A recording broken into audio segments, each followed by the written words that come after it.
Russian President Vladimir Putin will make a two-day state visit to China this week on the invitation of Chinese President Xi Jinping. He will be in Beijing from the 16th to 17th of May. This is Vladimir Putin's second visit to the country in 7 months and his first overseas trip since starting his fifth term in office as president earlier this month. The Kremlin has said that Putin and Xi will discuss in detail the entire range of issues of the comprehensive partnership and strategic cooperation, identify key areas for further development of Russian-Chinese practical cooperation, and exchange views in detail on the most pressing international and regional issues. The Kremlin added that after the meeting, the two leaders would sign a joint statement. This visit comes in the backdrop of Russia-Ukraine war and fresh sanctions by the West against Russia. While China has not openly supported Putin's Ukraine invasion more than 2 years ago, its no-limit strategic partnership with Russia has come under intense scrutiny from the United States and its allies, who have imposed sanctions on Russia while repeatedly calling for Beijing to use its leverage to bring the war in Ukraine to an end. Since the beginning of the war, Russia has looked to China as a critical economic lifeline, especially after the West hit Russia with unprecedented sanctions over its military offensive. In return, China benefited from cheap Russian energy imports as well as access to its vast natural resources, including steady gas shipments via the Siberian pipeline. Russia and China's close economic partnership has come under close scrutiny by the West. According to reports, Chinese banks are now tightening scrutiny over trade with Russia out of fear of incurring strict new U.S. sanctions over the war in Ukraine. Earlier this month, U.S. officials announced fresh sanctions aimed at crippling Russia's military and industrial capabilities, punishing companies in China and elsewhere that help Moscow acquire weapons for its war in Ukraine. Faced with fresh sanctions, Putin now heads to China with a view of strengthening ties as both countries mark 75 years of diplomatic relations.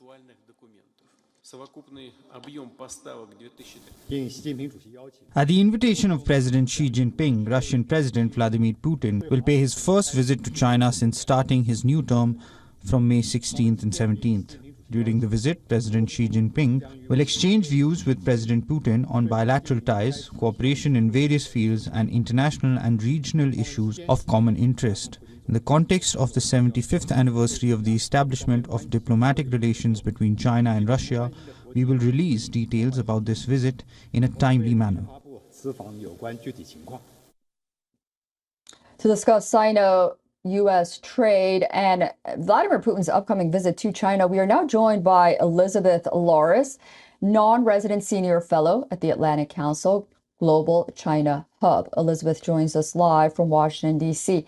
Elizabeth, welcome back to WION, and thank you so much for joining us. Is this a new trade war between Beijing and Washington, and how do you see it, if?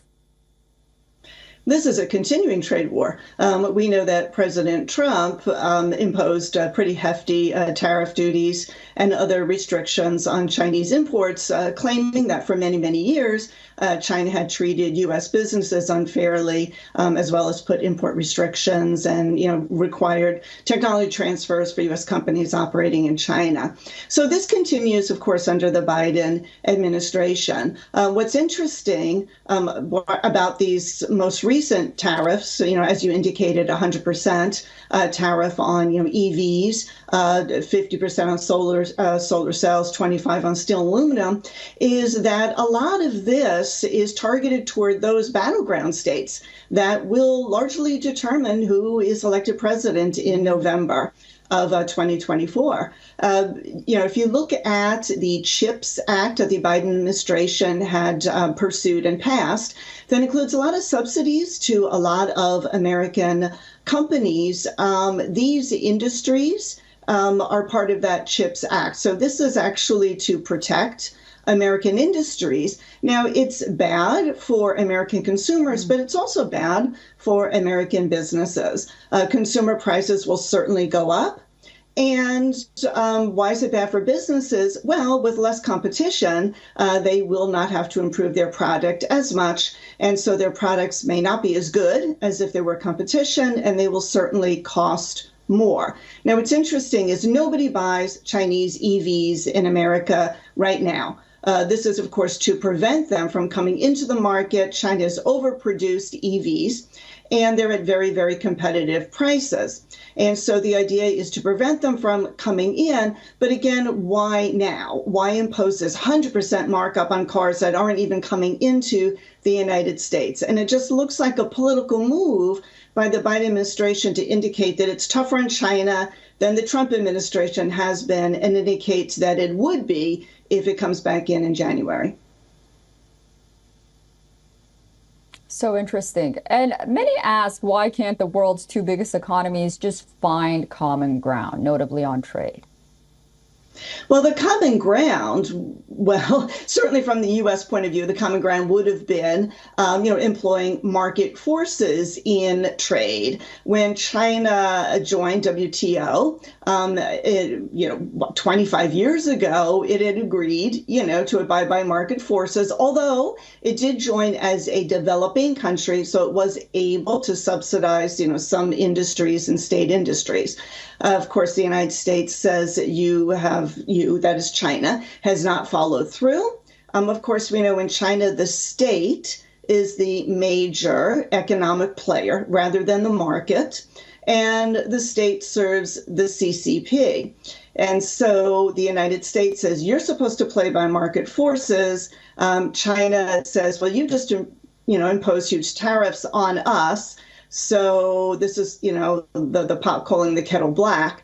And so the two of them are not going to see eye to eye. In the United States, admittedly, the free market advocates are pretty much gone.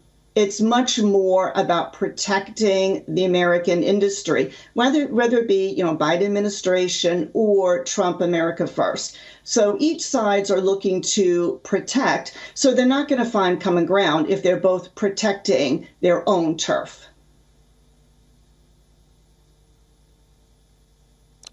Okay, Elizabeth Laura is joining us from Washington, D.C. Thank you so much for that. Of course, we'll be following this story very closely, and Vladimir Putin's upcoming trip to China as well. Lots to talk about on that topic as well. I hope you'll join me soon once again. Thanks for joining us. For all the latest news, download the WION app and subscribe to our YouTube channel.